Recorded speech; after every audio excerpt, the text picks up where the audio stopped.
Okay, welcome everybody to Miracle Monday. And today we have as our guest presenter Sandie Pascoe. Um, here's the bio, and then you just get started whenever you're guided, Sandie. This presentation is a continuation of the presentation, How Did We Appear to Get Here? Guilt, Mind Subdivision, and the Concept of Levels, a compilation from passages in the Disappearance of the Universe. Repetition is not only perfectly all right, it is mandatory. This presentation revisits the concept and then describes the ego's ingenious framework, which takes an invisible thought, turns it into an invisible form, which in turn becomes visible form, all in an effort to keep us locked in its web. All right, and this is Sandie's bio. I appeared to be born in California 62 years ago. Some things appeared to happen, and I found myself being a nurse for 40 years after I grew up. About 16 years ago, I began studying A Course in Miracles after a spiritual awakening that sent me searching for the truth. 13 years ago, I became a nursing professor, which resulted in a completion of an illusory PhD in transformative studies on my 60th birthday. Welcome, Sandie.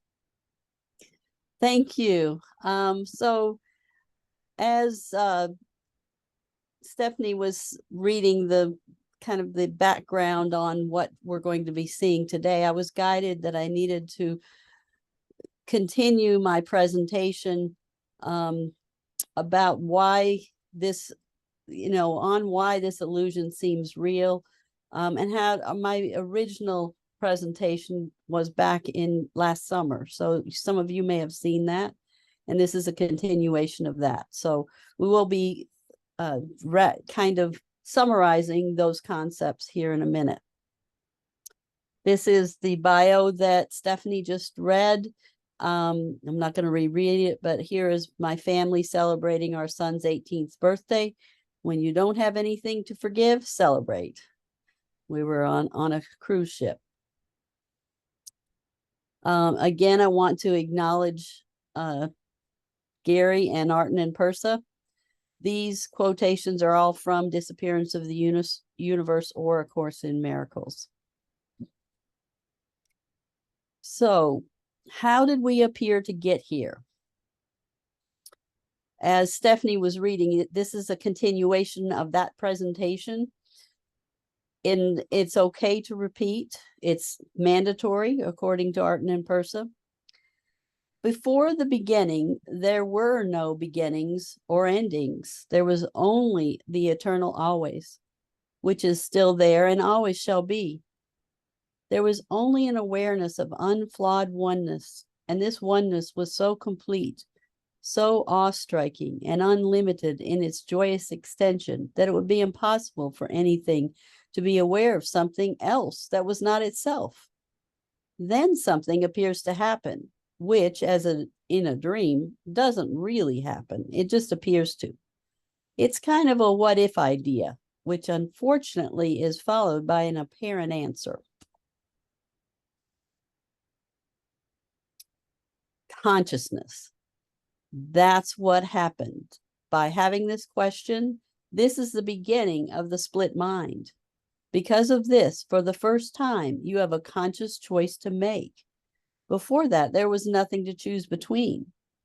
Now there are two possible responses to this idea of separation. That's what leads to the second division of the mind. Now you appear to have a right mind and a wrong mind. And as A Course in Miracles says, consciousness, the level of perception, was the first split introduced into the mind after the separation, making the mind a perceiver rather than a creator. Consciousness is correctly identified as the domain of the ego. The third division of the mind. The first division of the mind is consciousness, which makes me think I'm separate from God, even though I really can't be. It's like being in bed and dreaming at night. I'm still in the bed, but I can't see it. In this separation dream, it's the dream that's real for me, and heaven is forgotten. Just like when I dream at night, it's what's in the dream that I experience and react to. and where I really am is completely out of my awareness.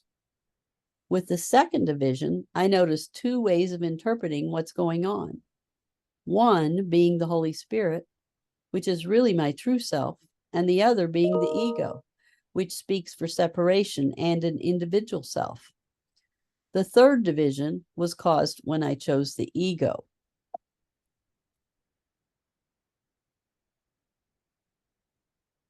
So now I look to the ego and ask to explain what's going on, and the ego has a message for you. The message is this: you better get the hell out of here, pal. Then it proceeds to give you some answers. In your confused state of mind, these reasons sound pretty damn convincing in their logic. Don't you know what you've done? The ego asks. You've separated yourself from God. You've sinned against him big time. You're in for it now. You've taken paradise, everything he gave you, and thrown it right in his face and said, who the hell needs you? You've attacked him. You're dead. You haven't got a snowball's chance in hell against him. He's awesome and you're nothing. You've ruined everything. You're so guilty. If you don't haul ass right out of here right now, it's going to be worse than death. Oh my God, you think in response to the ego, what have I done? You're right. I've ruined everything and attacked heaven. But where can I go? What can I do? I can run, but I can't hide. There's no place I can hide from God himself. Well, that's not exactly true, says the ego, because I'm here to help you. I'm your friend, and I have an idea. I have somewhere we can go together.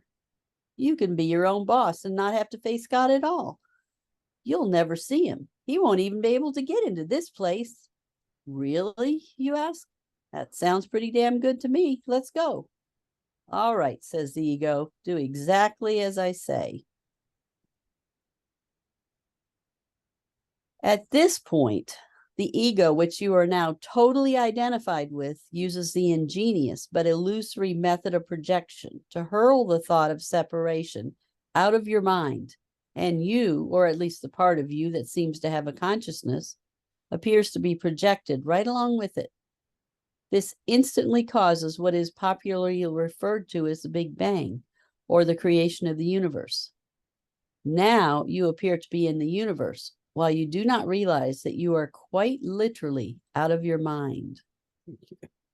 So this is the fourth division of the mind. As the crowning achievement in its grand scheme, the ego makes the body. On this new level of the world of bodies, the thought of separation has been projected seemingly outside yourself. Now the substitute causes of sin, the projected responsibility for guilt, and the many imagined reasons for fear of any kind can be found somewhere outside of you. Once you understand that, it isn't too hard to see the acting out of separation and the projection of unconscious guilt at work in the world every day. Your seemingly multiple problems show up in this world in an attempt to get you to react, to feel bad, guilty, mad, defeated, bored, scared, inferior, self-conscious, annoyed, lonely, or superior and condescending. It's all some kind of a judgment, regardless of the form. As soon as you make that judgment, you give validity to the ego's world and reinforce the seeming reality of the separation and everything that goes with it. Within its script, which includes all of time, the ego has every possible variation of separation scripted out in such a way as to ensure perpetual conflict. It is by your responses and reactions to what you see that you make the experience of separation from God seem real. The details of what you are making real show up in your relationships and in the predicaments that have been scripted out for you. It's not always about the things that appear to happen to you. It can be about events you are observing as a spectator in the relationships of others, or even on the news you watch or read on the internet. This is mixed in with your good times in order to make them seem more real. except that this mixture is really just another example of duality. Even though what you really are, spirit, cannot be divided. We'll give you some more examples right now of how the ego tries to suck you into the belief in division. Aside from these special hate relationships, which may simply show up in the form of you're not approving of someone, you will also have special love relationships.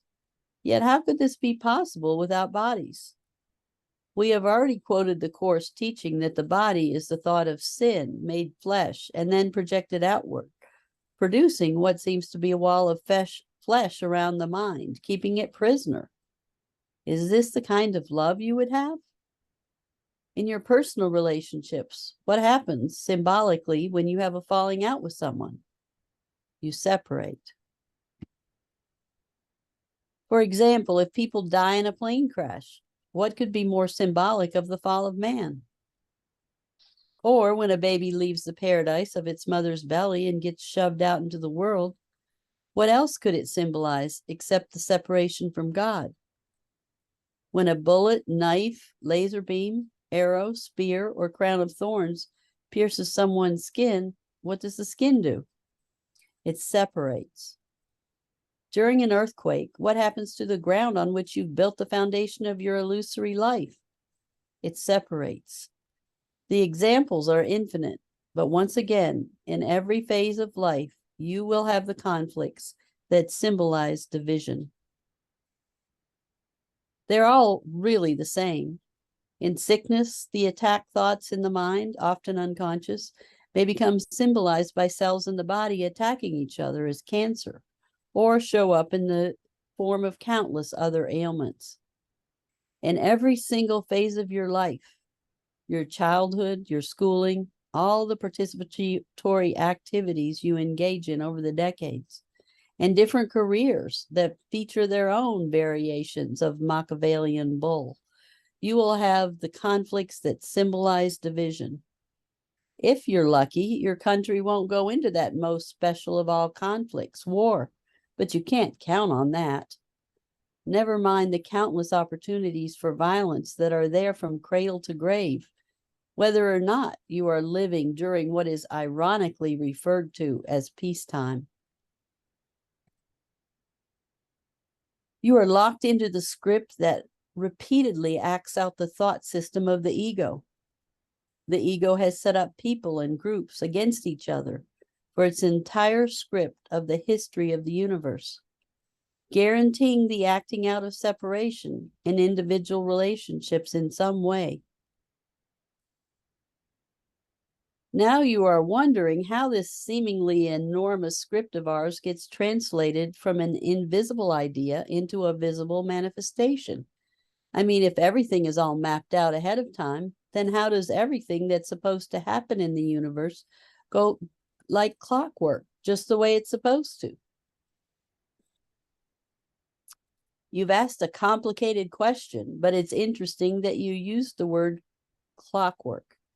The universe is very much like a big wind-up clock, or better, a wind-up toy.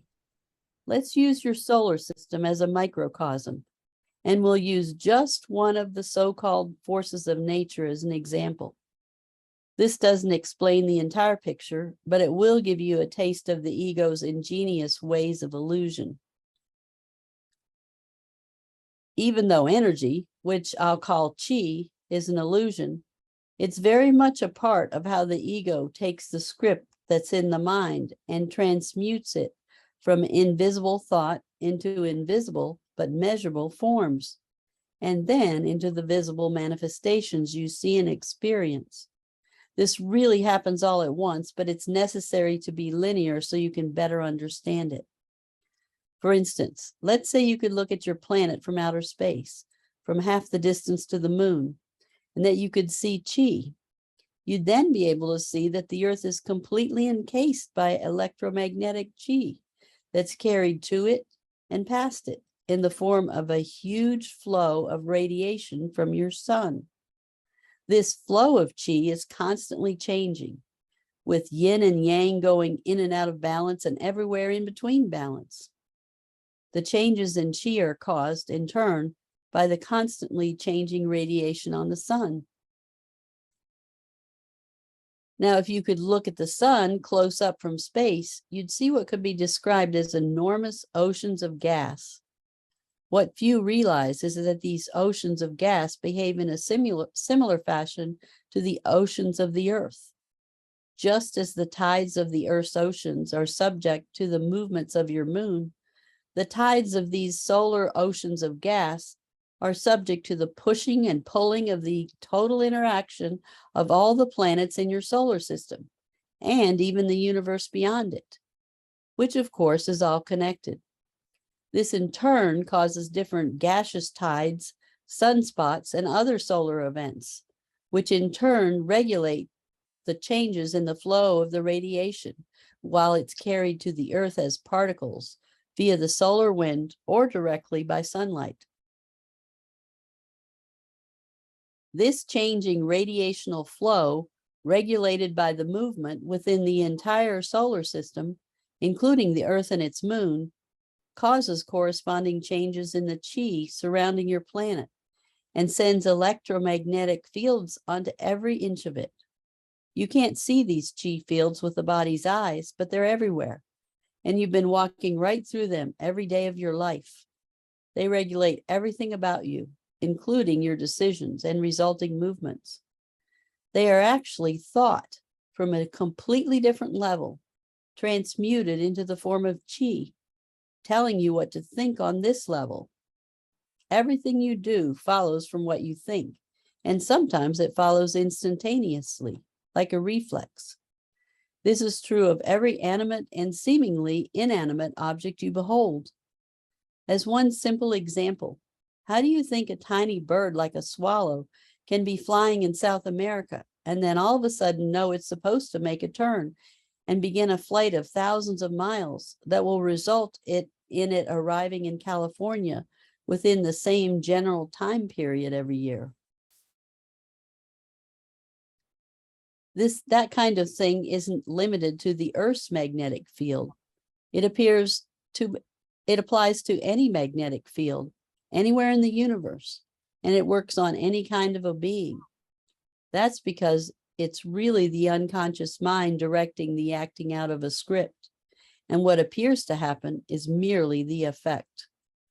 So there are robot bodies being manipulated all over the universe, except they don't know it because they think they really are bodies. You could say that on any sun, no matter where it is, you have sunspots and sunspot clusters, which are less hot spaces on the sun's surface caused by a concentration of temporarily distorted magnetic fields. They in turn trigger these huge eruptions or flares that shoot up into that sun's atmosphere, sending clouds of electrified gas at a planet or anywhere in that solar system. That type of action is universal, and it controls the thoughts and movements of everything there. Your scientists assign separate causes to everything and reinforce people's illusion of being separate from the so-called forces of nature, as well as being separate from the mind. People are actually being controlled by the collective mind, which then translates its thought from the invisible into visible manifestations. When people are having one of those good lives, don't they use that as an excuse to think they're better than other people and thus not the guilty ones? Yes, but don't make them wrong for it. They may think they're more enlightened because of their good karma, or that God has smiled upon them, or that they're just plain better than other people. But everyone participates equally in the script and ends up with just as many so-called good lives as bad lives as everyone else. That's why we emphasize before that how much money or success you get has absolutely nothing to do with how spiritually enlightened you are. There's a danger of thinking you're better than other people if you're doing well, even if your feeling of superiority is a subtle one. But that's just a form of the projection of your unconscious guilt. On the other hand, people who are having the seemingly less successful lifetimes feel guilty because they're not doing better. Remember, guilt can be projected onto yourself as well as onto others. In any case, the roles people play are reversed in different lifetimes. It might help if you try to remember that the whole business is just a recording playing itself out. For example, how are computer records and information stored, even on floppy disks, on electromagnetic strips? A very versatile thing. Inventions on this level usually mimic some aspect of what the mind does. You may think you have free will here and that you can determine what's going to happen to you, but the truth is it's all happened already. You're just playing the tape, watching and listening, thinking it's all real and a result of your own volition or chance on this level rather than set up from another level. What we're describing is always precise because it corresponds exactly to cause and effect on the level of the universe in accordance with the ego script. It's true that astrology, numerology, and many other things will occasionally correlate to the script, but they're hit or miss because a part of the script is that the script itself will never be completely predictable, or else you wouldn't have the appearance of chance. Chance helps to maintain the inevitable shock, chaos, and fear that will always show up in the script. It's built into the system. The ego's chaotic nature also ensures that there will never be a unified theory of the universe that will hold up over time, because the universe isn't really based on the thought of unity. It's based on the thought of separation and division. However, it includes fascinating and ingenious patterns that help to give it the illusion of unity. This process gives you one example of how the universe follows a script that was made in a holographic way, but appears to play out in a linear manner, like a movie that's already been filmed. The whole thing has already been written, and so has your life story. Even the day your body will die has already been determined. The only real freedom you have is to choose to return to God by listening to the voice for Him, instead of continuing indefinitely within a fixed system that has nothing to do with Him. Your brain isn't hardwired to know God. Your mind tells your brain what to do. Be glad the universe and your brain have nothing to do with God, and that there's a way to return to His universe. You think your universe is impressive because it's all you can remember. You think it's big, but it's not. What you've done is make yourself look and feel small, like one little piece of the puzzle. You're like a child with little toys that you don't want to give up. Yet what you really are cannot even be contained by your universe. We see all of this in our lives every day, and on our talk shows, on the news, and in the rest of the media. Unfortunately, the eventual logical extension of this projection is violence against the ones who are being made wrong in the mind, regardless of the form the violence takes. So you may have hate crimes, or on an international level, wars. On the domestic level, you have political struggles that result in people attacking others verbally, or, depending on the place and time, you could have a political argument that results in an all-out civil war, as it did even in America. It's all duality, which is symbolic of the conflict of the split ego mind in everything from the forces of nature to economic expansion and contraction, both on an individual and macro level. I could go on forever. And true forgiveness can change the world, for the world is merely a symbol of the collective or one ego mind. To put it even more emphatically, forgiveness is the only thing that can really change the world, and that isn't even the purpose of forgiveness. The real benefits of true forgiveness go to the forgiver.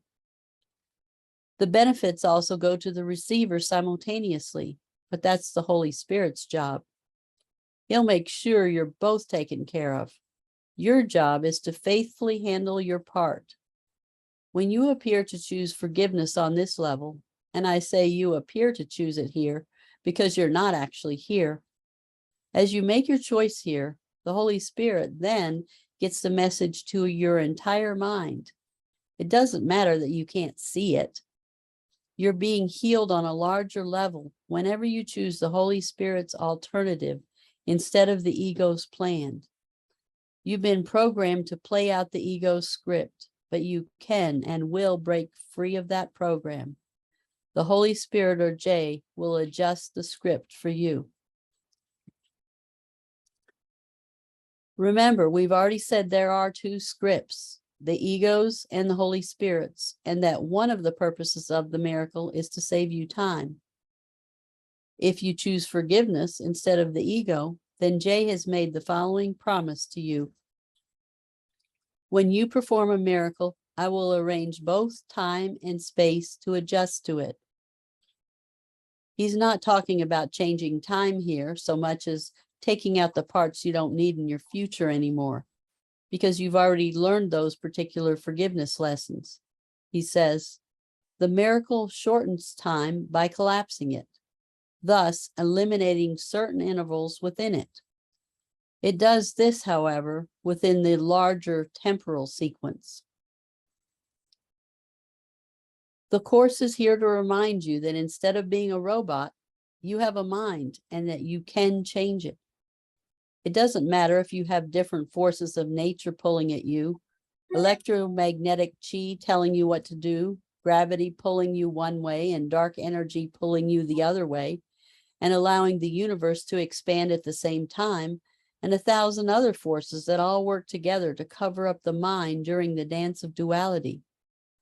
No matter what appears to be happening, you can outmaneuver the ego simply by remembering that there are really only two choices, then forgiving the contents of your own ego mind. We'd like to leave you with a thought from the Course you may want to remember when you're tempted to judge someone. Whether you're driving down the street, working with people, socializing, watching television, or reading something on your computer, if you feel the addiction of judgment assert itself, remember Jay's words from the section in the text called The Self-Accused. Learn this and learn it well, for it is here delay of happiness is shortened by a span of time you cannot realize. You never hate your brother for his sins, but only for your own. Whatever form his sins appear to take, it but obscures the fact that you believe them to be yours, and therefore meriting a just attack. You judge only yourself, and you forgive only yourself.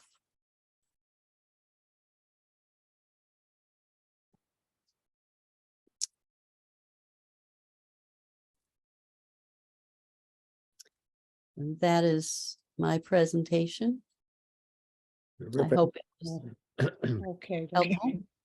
Yep. Can you hear us okay now? I can hear you. Okay, just give me 1 second. We're just going to put it on gallery view. Here we are. Well, that was amazing, Sandie. Very well done. And I mean, I know Lloyd is going to agree with me, but like a lot of people don't talk about chapter 5 of the DU, you know, the ego's plan for salvation, which is what you covered very well. The part about the electromagnetic chi and how we're being controlled, you know, like robots until we learn to turn the tables. You know, and the ego, right, through forgiveness. So you covered that very well in that presentation. It was very effective. Yeah, it's a section that a lot of course teachers even want to forget about. And well, it's understandable because none of us like to think that we're, you know, being controlled. But it's so true until we start to cut the strings. And you know, it's when I say us cutting the strings, it's again, it's our mind. Our mind, we have to really understand this, that it is all powerful. It is the mind of God. We just misused it. We miscreated. But it still contains all that power. I mean, look what it did. It made a false universe. So we have to realize the power of our mind, and we can change that. We can change it. Yeah, Yeah. very good. Yeah. All right, so let's take a 5-minute break. We'll be right back with some discussion and Q&A for Sandie, okay? So we'll see you right back here in a few minutes. Exactly 5 minutes. 5 minutes and 2 seconds. Okay, see you shortly. Go get your coffee and your water, use the washroom, whatever. Right back.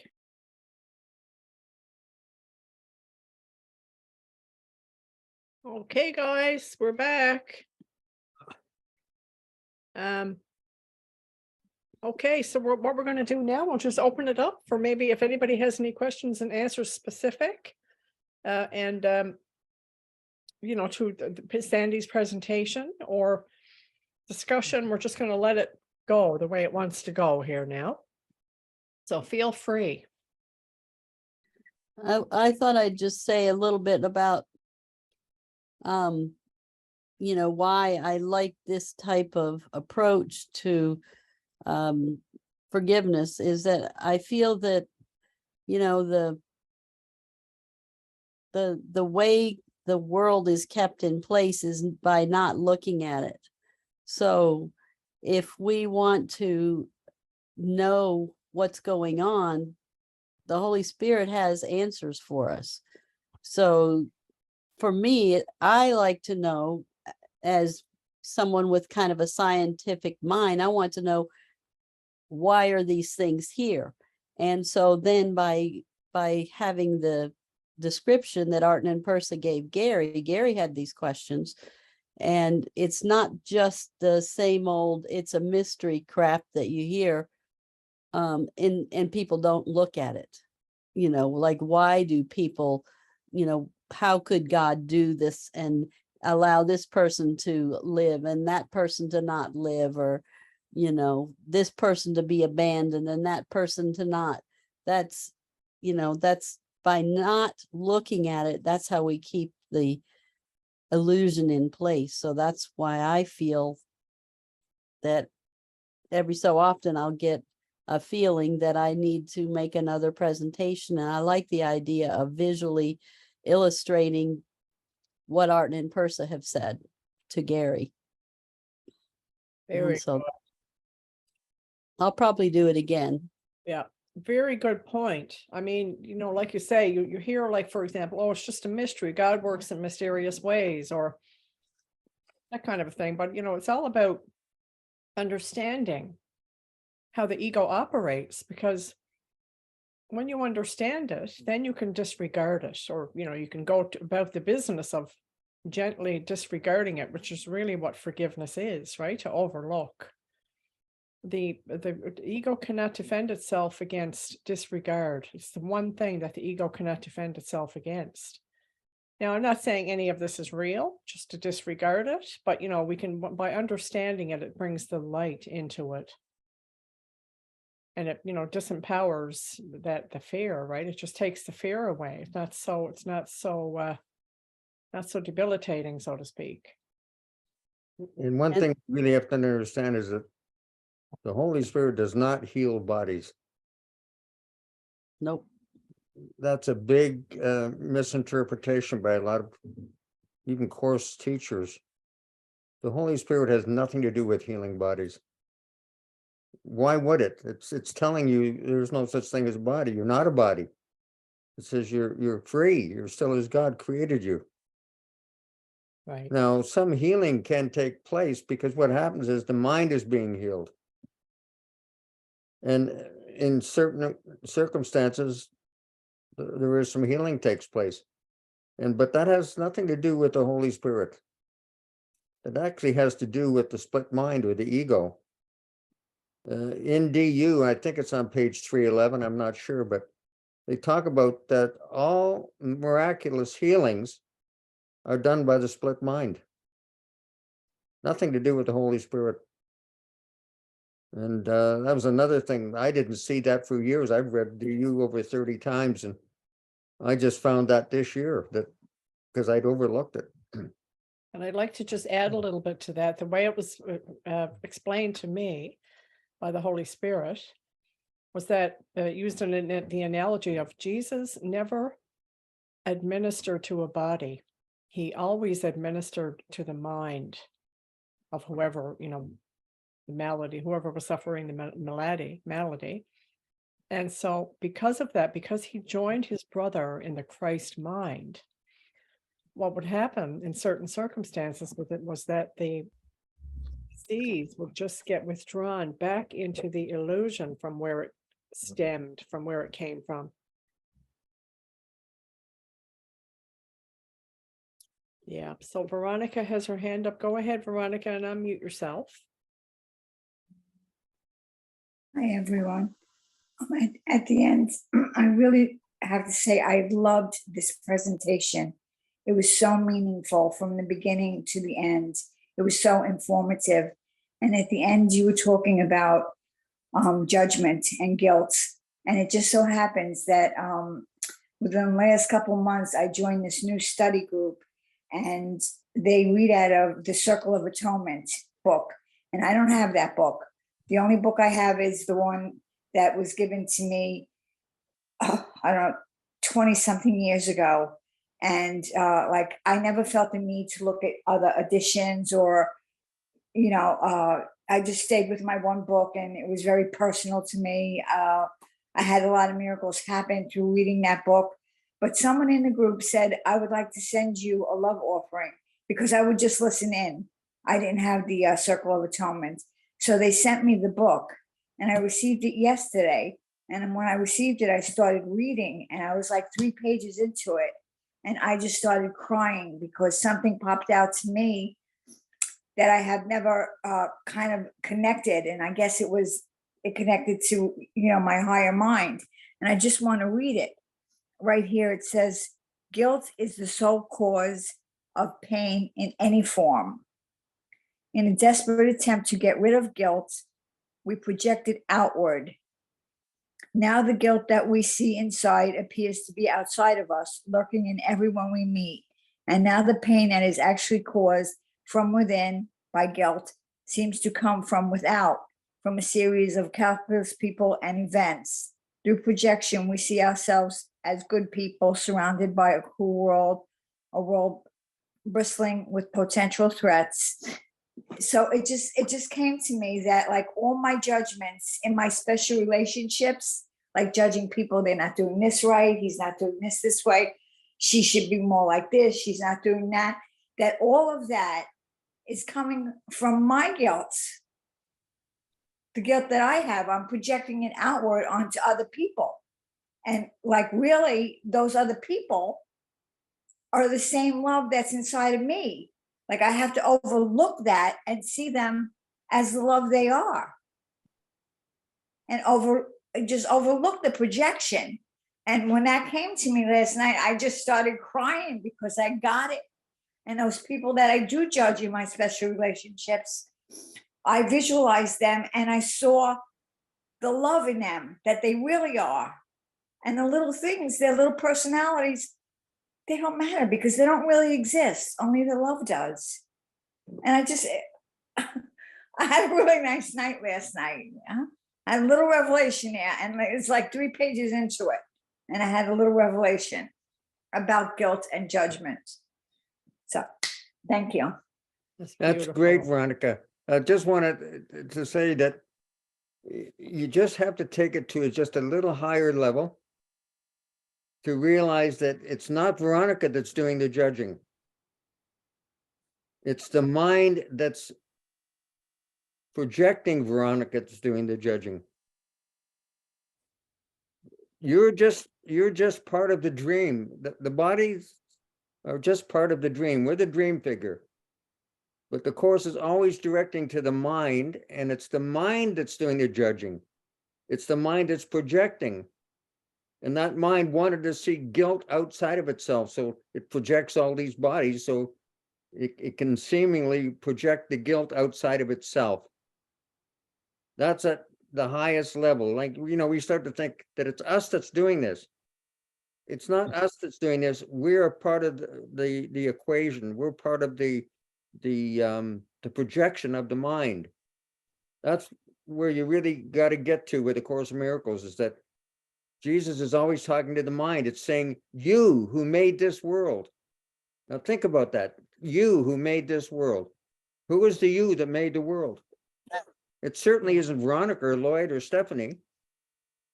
It's the mind. And everything in the Course in Miracles is directed to that mind, asking the mind, you can choose again. You can quit listening to the ego, listen to the Holy Spirit. And that's when you start to do that from that level, it really saves a lot of time, because now you're realizing I'm a mind, as it says in lesson 156 or 58, I can't remember which. It says, what have you learned? You are a mind, in mind, and purely mind. And that's what the Course is talking to all the time. It's never talking to the figure in the dream. So what the mind has to do, it has to own its false perceptions, its projections, its false projections. And what we do is we take it back. We say, okay, we reverse this projection, or I take it back, I own it as a miscreation, and then we turn it over to the Holy Spirit. The Holy Spirit does the hard part. We just have to recognize that it's our misperceptions or miscreations as a mind, and then the Holy Spirit takes that out of the mind. It collapses time for us when we actually realize that we're taking responsibility for the miscreation. And Well, that, you know, I'll tell you, takes I've been doing a course. I've been doing a course for a little while, mostly recovery and a course here and there. But the last few years, I've been dedicated to a course, and I have never heard that Jesus is talking to the mind, not the Veronica mind, but the one mind. that's it. I feel right now with this book coming and listening to you say that, I feel that I am maybe going to another level. Terrific. Right. Because I mean, myself, I read the Course for 10 years thinking it was talking to me, until I finally, started to read it from the, I couldn't understand. There were certain things that didn't make sense. And then, when I got to the point that, God didn't make the body, in other words, and we are a mind, I'm thinking to myself, well, that's why this doesn't make sense. It's not talking to me, it's talking to my mind. And then it all came together. And I, started to reread the Course. I've read it, numerous times. And after a while, it's like reading a child's fairy tale. It's so easy. When you finally reach that level where you understand, wow, it wasn't talking to me, the reader. I'm just the figure in the dream reading the book. And there really is no book either. It's so exciting. It's exciting. Thank you This so is much. Well, Thank I was talking about that one thing in DU about I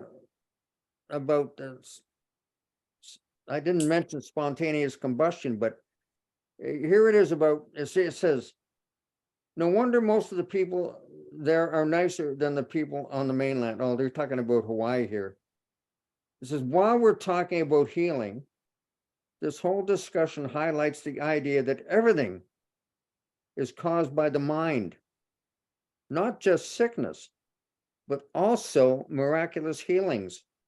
It says, Arton says, yes, all things seemingly good and bad, from miraculous healings to AIDS, to anorexia, to spontaneous human combustion, to stigmata, are done by the mind. Every single disease you know of, and each one to come, is made by the mind. What is bacteria but a projection?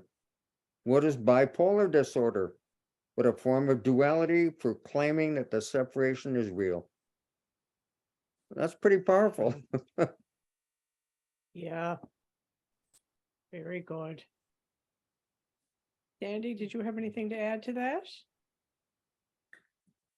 No, just bravo, It's just the ego is like a magician with all these smoke and mirrors and puppet strings. And, you know, if we want to be free of being a puppet, then we do have a choice. That's the real important part of understanding what's going on. You know, like, how did we appear to get here? Why does this illusion seem real? These are just questions that my mind, as it's waking up, felt would be helpful to share with others, so that we can make a decision with our one mind, which is to choose to forgive the things that appear to happen to us, and therefore to wake up and not be controlled by the ego, because the ego's plan is not the plan of the Holy Spirit. The plan of the Holy Spirit script is true freedom, because that's what we really are. What the mind is the Holy Spirit. And as these little parts of the mind are waking up, it's Gary talked about this. It was in DU, don't know the page, but when he within the first probably year of Art and Persa appearing to him, he woke up, and when he opened his eyes, there was this beautiful white light, beautiful, brilliant white light, which was representative of what he is, of the Christ mind. And then when he closed his eyes again, then there were these dark patches that had taken over some of this beautiful white light. And then he was, you know, confounded by that and upset. And but then he realized that was the Holy Spirit showing him that the contents of his real mind is the beautiful white light. And all these dark splotches, they're representative of our collective mind waking up. Right. There's the white light in there, but there's still this darkness that we have to forgive. So when we have the darkness appear to us in the form of, you know, a forgiveness lesson, you know, an argument with someone, or someone else appearing to do something that seems unfair or judgmental, or we're judgmental, or we're sick, something that appears that's against us, or that we can have a choice in judging that, then we know that that's a chance to forgive it. I recently made a thing to the Holy Spirit, and I said, go ahead, bring it on. I want to know what's left to forgive. And immediately the next day I had this horrible thing happen, and, you know, I got COVID, and then, you know, just, you know, there was a bad personal argument, and, you know, just, and I was like, okay, yes, I'm ready. I forgive it. That is this figure. I'm seeing this figure. It's not me. It's just a figure in the dream. And I'm going to forgive it, because I want to be free. That's the only way. The results of forgiveness go to the forgiver Right. and to the forgivee. But that's the Holy Spirit's job. Yep. Right. Another Very thing, good. just while we're on that subject of any disease, COVID or anything, all created by the mind, the split mind. And we must realize that we don't get it here, like in the world. Right. It seems like we do, because that's part of the movie. It seems like we're catching COVID here, or catching a common cold, or like I had a few weeks ago, pneumonia. Not true. There is no cause in the world whatsoever. There's no germs in the world. That's a tough one to get your head around, but it's true. It's all a projection from the mind. So if we get something, a common cold or COVID, it's all happening in the mind. It's a mental issue. It's Absolutely. nothing to do with a body, even though it seems to be, because what the Course says is the ego uses the body to conspire against your mind.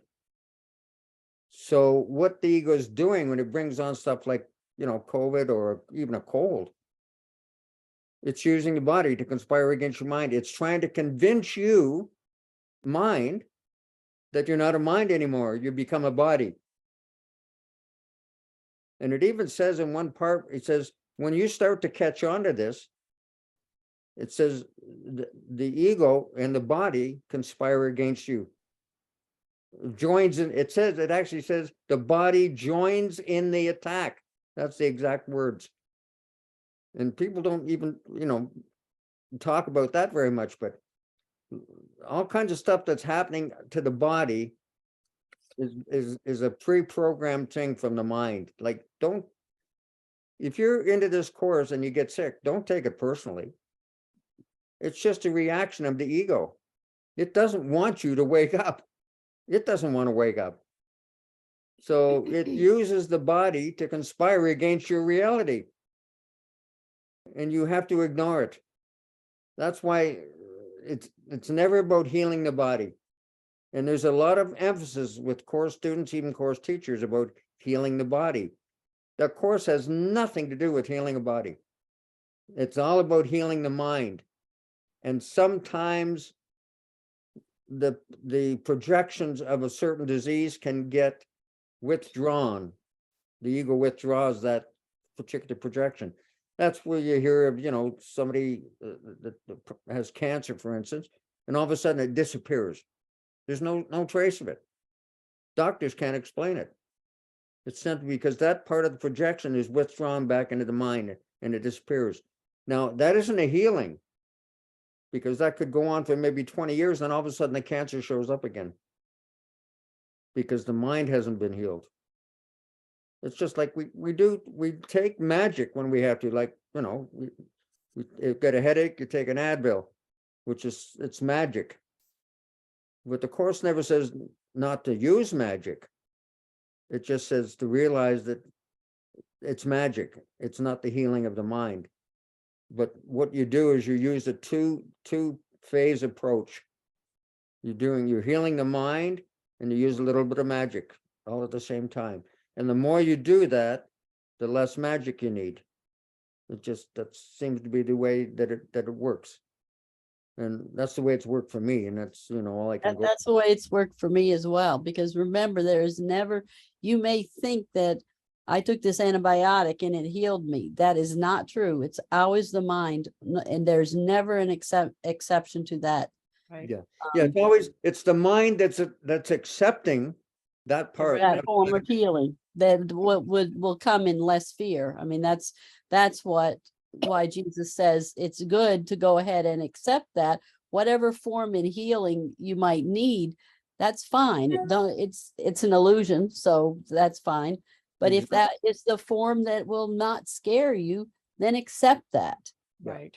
Yeah, because it talks about if there was an instant healing, it said the ego could go into a lot of fear. Right. Wouldn't be a very pleasant experience, in other words. And it would make it worse for you. So And I think the whole thing is to really recognize that it's really all about what's coming up in the mind. Yeah. Like this course says, sickness is a defense against the truth, which really means that the sickness is the defense. And it's not Right? talking about the body's defense against the truth. No, That's the where you have mind's to defense. really, that's another lesson that really gets confusing when it says sickness is a defense against the truth, because people use that. Oh, you're sick. Oh, sickness is the defense against the truth. Yeah. It has nothing to do with what's going on in the world. It's the mind that set up a defense against the truth Right. by projecting sickness onto the body. And we're here to look really at the defenses that we've set up Yeah. against the truth. Yeah. You see, it's What not the mind is set up. Yeah. Jerry. So it's Jerry. Yeah, go ahead and unmute yourself, Jerry. Hey, everybody. So nice to be Here. here. And yeah, let me well, I'll put the hand down in a second. Okay. Yeah, the issue is close to my wrong mind for sure. It titillates me. I love to talk about sickness, and I experience it all the time. So I'm really excited about today's guest and this topic. And I was wondering, Lloyd, you seem to have a handle on this issue and maybe you can enlighten me and our guest as well. You know, our dear friend Ken, who was such a masterful teacher and someone who I think had reached an enlightened state. And I think Persa and Arda thought the same. Succumb to a disease. I just find that confusing. What's I think a Uh, lot of people do you- find it confusing. I'm going to address it first before Lloyd gets on. Oh the yes, Stephanie. I didn't mean to exclude No, your no, not at handle all. on this. No, I don't feel excluded at What are we all. talking about here now? Did you hear his question? About, I wasn't quite sure, didn't get that clear. Okay. Just about Ken and his. Ken, And then I have something to Okay, read I after got you. that. confusing, and I that's gotcha. perfectly understandable. So I'm going to just say a couple of things about that. You know, from what I've heard about Ken, that was his final forgiveness lesson. So in other words, the cancer was in his script, and that was his time to leave this earth for this time, maybe forever. And that was his final forgiveness lesson. And that's just basically what it is. And the other part I want to mention is this is a prime example of level confusion, Yes. which really means that, level confusion means is like mistakenly judging what's going on in the body. Mistakenly judging what's going on in the mind by what's happening in the body. So we look at someone with cancer and we automatically, for example, believe, okay, they can't be enlightened because of what's going on in the body. It has nothing to do with enlightenment. What's going on in the body has nothing to do with the mind's enlightenment. Only the mind can be enlightened.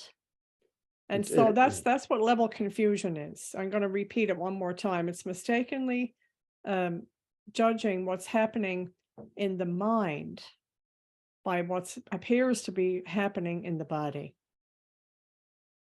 Yeah. So Don't forget, we wrote a script, and that script is playing itself out. And in that script is the time you're going to appear to leave your body. But you got to remember, you're not in a body. That's where we get this level confusion. The body's going to die. I mean, we're all going to leave this body.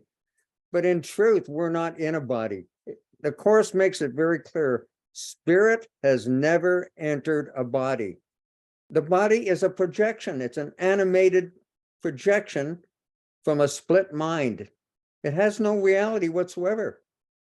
Although we give it so reality. often, you know, in that last year of his life, he would repeat over and over, I'm not dying.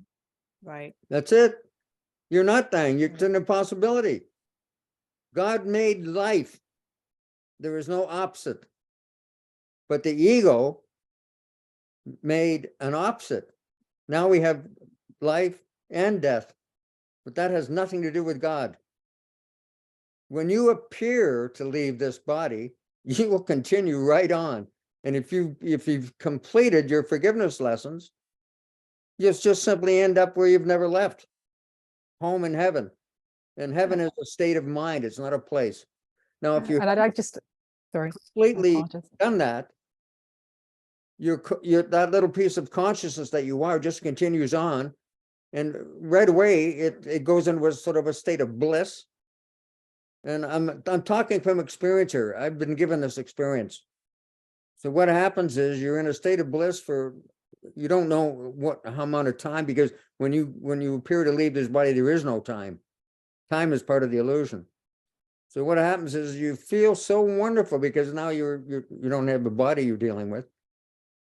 But all of a sudden, this unconscious guilt that hasn't been healed starts to seep back into the mind, and fear sets in, and you start to look for another body to reincarnate in. Now, when I say reincarnate, that's also level confusion to a degree, because there's no such thing as reincarnation. We have to really understand that all our lifetimes that we're reviewing, they've already happened. They're over. We're reviewing them. They all happened at the same time. So when you leave this lifetime, you may end up going, you could go back to the 1600s and relive a lifetime in the 1600s, or you could go through to, let's say, 2092. They're just numbers, but you can go backwards or forwards. And the reason that is, it's to facilitate certain lessons that you need in that time period to completely heal the mind. And it's nothing to worry about. You can't get this wrong. You can delay by not doing the forgiveness process, but you can only delay for so long. Yeah, and delay is Yeah. only tragic in time. It's It's only- not tragic in eternity. No, it's not tragic in eternity. We all made it home, guys. We're all safe right now. And that's the joyous understanding when you really start to understand this. Is again, we're reviewing mentally. So just get on with the forgiveness lessons and get them done. I just want to share this. That was very good, Lloyd. I just want to share that I got a little bit of a message from Ken, from about Ken a couple of days ago. I'm not going to share the whole thing here yet because it's not finished. But it started off by saying he was awake, not because everyone said he was, but because he was perfectly willing to listen. That was why he was awake. And everybody brings up Ken Wapnick that he died of cancer. You need to look back on history, so-called history in the world of all enlightened people, enlightened masters. Most of them died of some kind of cancer, not just Ken Wapnick. Now, that doesn't mean to say that you're going to die of cancer. I mean, you could simply lay down your body and very peacefully pass away. But I mean, eventually we're all going. And that's a nice way to, if you could just, lay down your body. Now, I talk to Jesus all the time, and I hear, after 20 some odd years, I do hear his voice. And, I've asked about death, about my part of the script and what I should prepare for, or whatever. And Jesus told me, listen, we'll let you know when your time is coming to, to lay your body down. We'll inform you. And we can get that close to communication that we'll actually know when to lay the body down. And it could be just as, sit in a chair and close your eyes and you're gone. But we're all going in some way, is what I'm saying. And it's nothing to worry about, because there's no such thing as death. One thing to look at in A Course in Miracles is look at what it says in the Manual for Teachers. And it says, what is death? And it'll tell you. And you'll start crying. At least I did. Because it's so beautiful. I mean, it really explains that death is something we made up. It doesn't exist. It really God- eases your mind. I like what in that section where it says God did not make death because he did not make the body. No. Excuse me. I just want to read this question now. Jerry, does that Does that help you, Jerry? Absolutely. Yeah. Absolutely. Thank you, But, guys, very much. I love you, brother. And don't be concerned about anything. You're perfect. You're the perfect Christ of God, just like every one of us. I'm not this 80-year-old body, huh? That's it. Well, I just turned 80, so don't worry about it. Jerry, you'd never say it. You'd never say you were, and you would never say Lloyd was either. Now I'm going to read a question from Angela, and I know, Sandie, you've already addressed it here on the script, I was going to say, but I'm just going to read it anyway, just to maybe see if anybody wants to add to this. Do we make a choice once we go unconscious in fear after we die, and if we have evolved and forgiven, if we go back or forward? Oh, yeah. Well, I would say no. Sandie, sorry, Angela. yeah. Well, I agree with what Sandie was going to say. No, it's already written what we will do. Yeah. It's already written what the mind will experience. It's We don't something- need to be concerned about that. We're not in control of that whatsoever. And it's any choice that we make has to be made while we're in the body. People mistakenly think that, oh, this near death experience, or then, that is when you're going to make a choice. But as you get more and more into the Course in Miracles, you realize that when you go, whether you're in the body or whether you're in some form doesn't have a body, it's still a separation device. So everybody has different ways of dealing, or, different levels of perception. For me, I've had people come to me many times. I say people because they were seemingly separated souls that had left their body. And that just happens to be a thing of mine. And I've gone through phases where people will come to me and have messages, or, I don't choose it. It just happens. And it's just a seemingly separated body.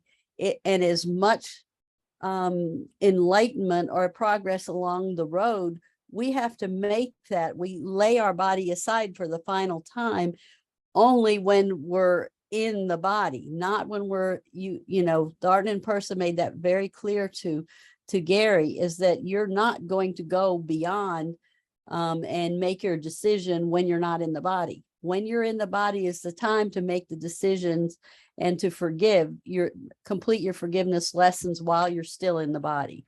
That's why for me, I want to be so willing, and I want to complete the lessons while I'm still in the body, because that's the only time I can. And I don't want to wait another lifetime. Now, it doesn't matter.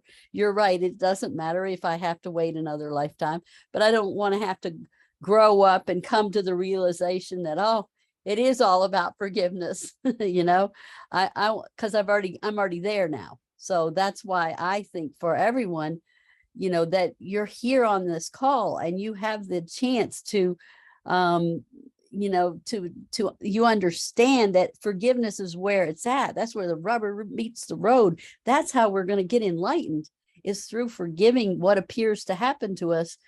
It's simple. It's not easy, but it's simple. And I don't want to have to wait for a whole other, lifetime to have to remember that. Yeah. I just want to peek that a little bit though. Sandie, it's never the body that makes choices. No. It's only the mind that makes choices, and the body follows suit. Don't forget, the body responds only to mind. And the mind and body are not separate, even though they appear to be. They're like one unit. The only separation is between what we call that secret dream and our true reality. That's where the vision is. Now, between when the secret dream produced this dream in the body, it's still one unit. There's, like, when I say that Course is always talking to the mind, it is, but it comes down to the fact that the body and the mind are connected. The split mind and the body. Yeah, I'm talking about the Yeah. split mind and the body are connected. So what happens is, the more that you listen to the Holy Spirit, I'm talking about the mind, then the more that the body responds to that Right mind. right mind. Like, all of us, that have done the Course or in the process of doing, there's things that we wouldn't think about doing now that we would have done 20 years ago. Right. That's how the mind is responding Because- to the because body is responding to The the body mind. is responding to the right mind, Yeah. kind of thing. Yeah, So it's you're- all yeah. interconnected. Yeah, it's a really good understanding Yeah. how the body responds to mind. Yes, Janice. Janice, go ahead and unmute yourself, Janice. Thank you, everyone. I don't know if this is a question. It's more just listening. For me, what I'm recognizing, and I say me very lightly, because whoever that is, but it is that recognition that we're always in the body identity, the self-concept is all we know here. So it's not like we have to become spirit through body. No, the self-concept falls away.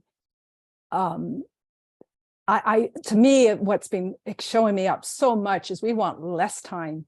I'm seeing so much more the understanding of what the holy instant means.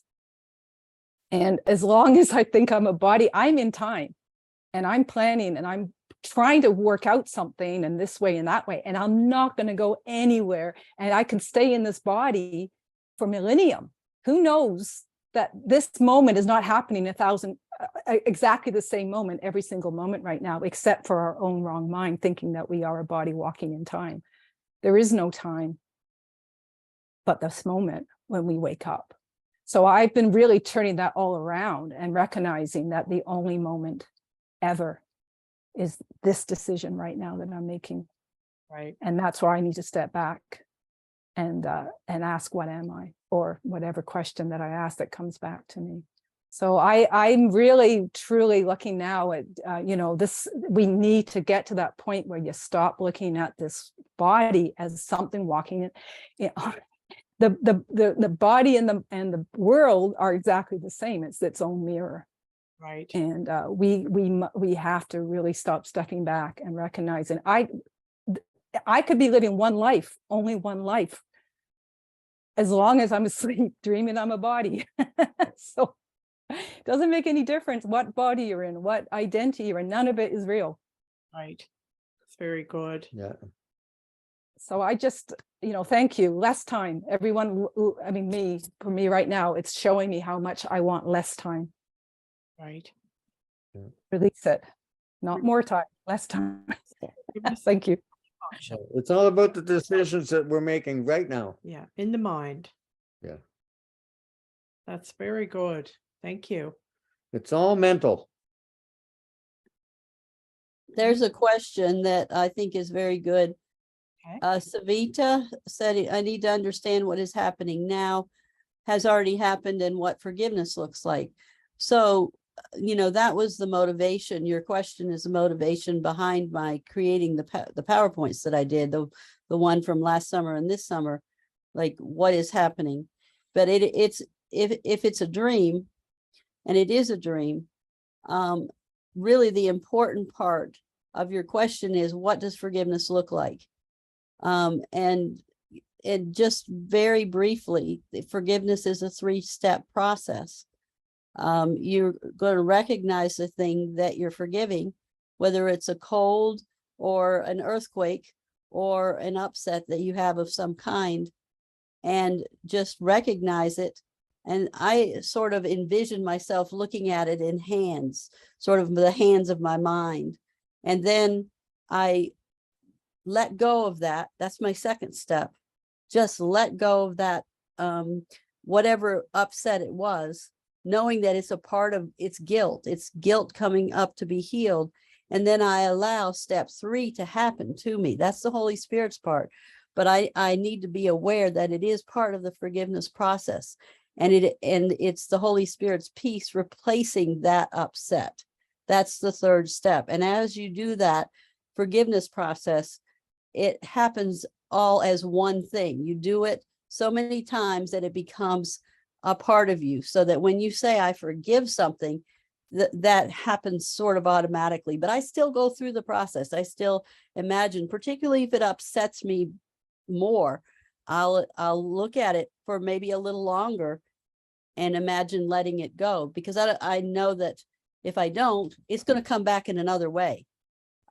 So that's one thing you don't have to worry about forgiveness, is that no matter what happens, you're going to still forgive that, because if you didn't do it right, you'll get a chance to forgive it the same idea next time. And but that would just to answer your question, Savita. I think that's probably the most important question. What does forgiveness look like? Because that is our ticket out of here. Yes. Yeah, another important factor there is too the fact, people say, well, how can I tell if my forgiveness process is working? It's very simple. How much peace do you have? Right. Because what happens is you become very peaceful. And it's something you can hardly explain, because something will come up that might have bothered you for weeks, and it has no effect on you. It's like, oh, no big deal, right? And Yeah. that's because the mind is, coming back to peace. We have to really understand what the Course means. It says the condition of heaven is peace. So we have to bring our mind back to the condition of heaven, which is peace. So that means we must stay away from conflict and above the battleground. Because if we enter the battleground, we're making the dream real, and that's a continuance of the separation. So we do have to get to that point where we look out on the world and see only love or peace, that nothing bothers us anymore. We understand, for instance, that when we see, if we're looking at the news, which we never look at, but let's say we see the Ukraine situation on TV, we have to know that that's not happening. We have to realize that's just a projection in my mind. And I it's don't just- give it any yeah. more reality. And it's not about looking at all that anyway, because it's No. really only ever about looking at your unconscious guilt. Yeah, I know, but that's what you Yeah. have to ignore what's happening in the world, not to give it any reality. Just, that's why it says, accept all things exactly as they are. And the reason that statement's in the Course of Miracles is that don't try to change anything. If you try and change it, you're making it real. You have to come back to peace and realize that what I'm being shown out here on the screen is not true. Okay, we got a couple of questions here now, and I think they're fantastic. Okay, so Tess is saying the looking at is done how? This is a great question, let's say, but Tess, I'm going to speak from my own experience. When fear comes up for me, or anything comes up for me, I just simply stop everything and take the story away from my mind, and I absolutely feel what I'm feeling. You have to become very raw with it. That's how the looking is done. You just have to let the fear be there and look at it. Just feel it Without judgment. without judgment, without judging yourself. Because that's like, if you're judging yourself, you're not really looking at it. You've really taken a step away from looking at it. So it's just to really sit in the looking at it. And then by looking at, what you look at disappears. You look at it, and then what you're doing in the looking at it is you're really showing, let's call it the Holy Spirit, higher mind. You're showing the Holy Spirit that you're willing to let it go. And I'm just going to talk a little bit about the Course, what the Course says about when you look at it and when you let it go. What happens is the Holy Spirit removes the false. He evaluates that thought. He removes the falsity from it. And he gives it back to you purified. So what you're doing is, when you're really looking at it, you're putting that thought through a process, through the Holy Spirit process of doing that. And the result is that you will feel relief in the mind. And like Sandie mentioned earlier, all this really happens simultaneously after a while. You will just experience, but the most difficult part of forgiveness is letting it go. Is actually releasing it to the Holy Spirit. That's the most difficult, challenging part of the forgiveness process. Because if you're not feeling peace in the mind, it means that you haven't let it go, which is fine, which is okay, because there's some fears that come up that are much more seemingly difficult and challenging and threatening than others. So we have to be patient with the process. We have to let ourselves just do whatever we have to do and revisit it as many times as we have to revisit it. But eventually, like Sue-Ann says, the mind will let go. And you do give it to the Holy Spirit in that moment. And within that moment, you will experience the miracle, because when you give him the thought, he will give you back the miracle. And the Yeah. benefits of doing true forgiveness is the collapsing of time. Because what happens is, when you've completed a certain forgiveness lessons, the Holy Spirit will take that and collapse time and actually clips out part of your movie that you don't have to experience anymore.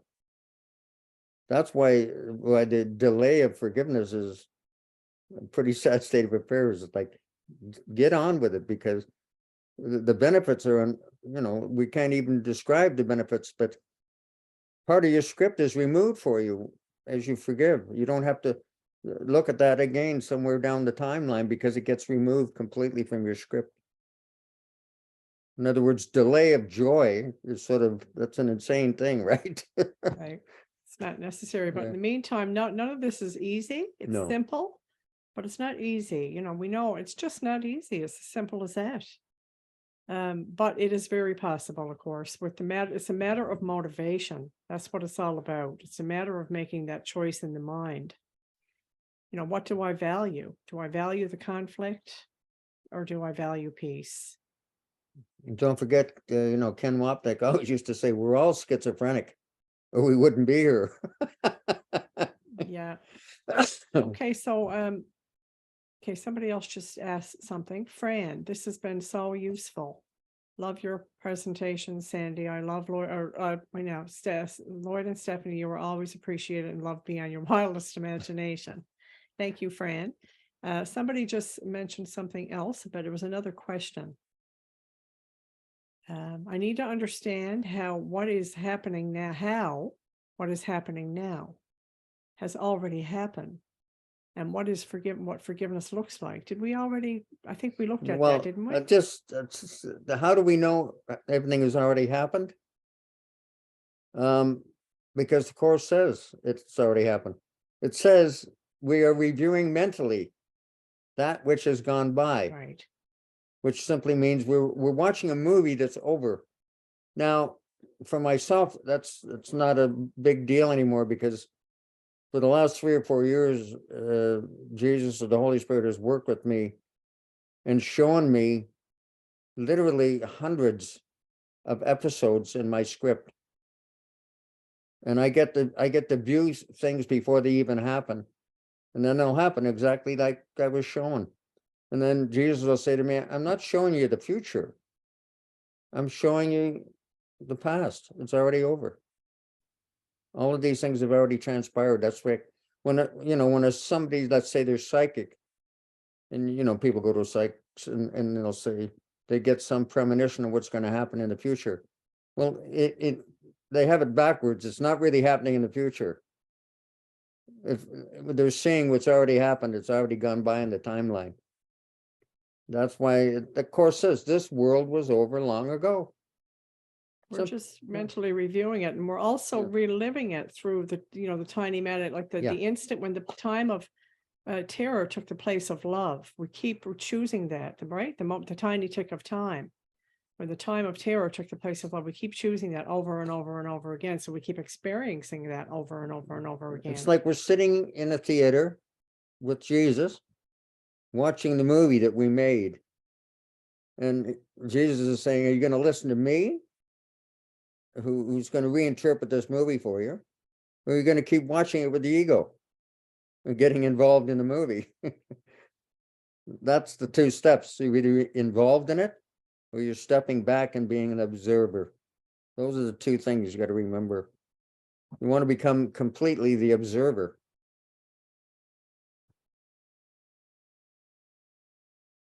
Missy.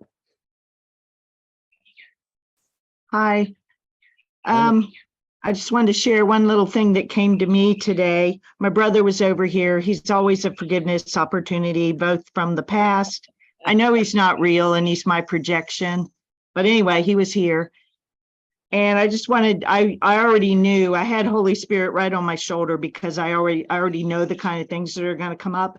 But something came up, I forgave it. And you can really, you talk about the benefit of forgiveness. You can feel the love kind of come back when a person kind of knows you didn't hold anything whatsoever.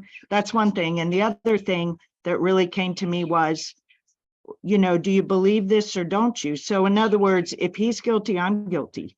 If he's innocent, I'm innocent. It can't be I'm innocent and he's guilty.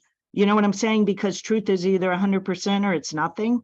That really struck me as a reason to always let things go and forgive, because it really shows, do you believe this or don't you? Right. So that's all I wanted to add. It's very, very good, because something, when you're doing forgiveness, you're doing A Course in Miracles. You see, the really taking that to the highest level is to realize there's only me here. There is nobody else. That's why the Course says there's nobody else in the room, because there's only one mind.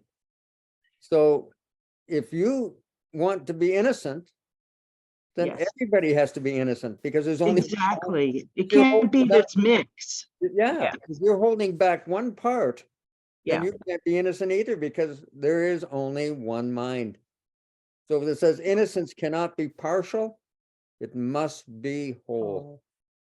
Right, right.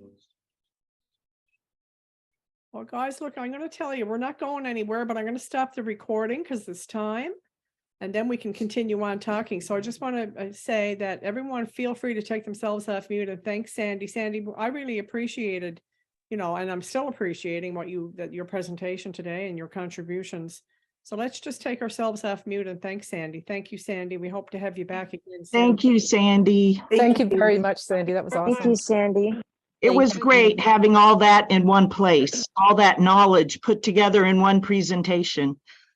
Thank you. That, Yeah, that's awesome. I think Yeah. the next one that I think I feel like I'm being guided toward, and I'll ask you guys, because I usually try to run it by someone, Stephanie and Lloyd or Kate or somebody. But I feel like, you know how Gary goes over, he does like a shortened version of all of A Course in Miracles at the beginning of the lifetimes when Jesus and Buddha knew each other. Do you know that one I'm talking about? It's just and Kate has she has 4 videos on that. Right, And I was great. watching that and I just felt like that is such a good review, and it really does review the forgiveness process. So I think maybe that'll be my next, the way I go on forward on that. Okay, I'm just just 1 second now. I gotta actually just go in and stop the recording. Jerry. There we go. Okay, I'm gonna go ahead and stop the recording.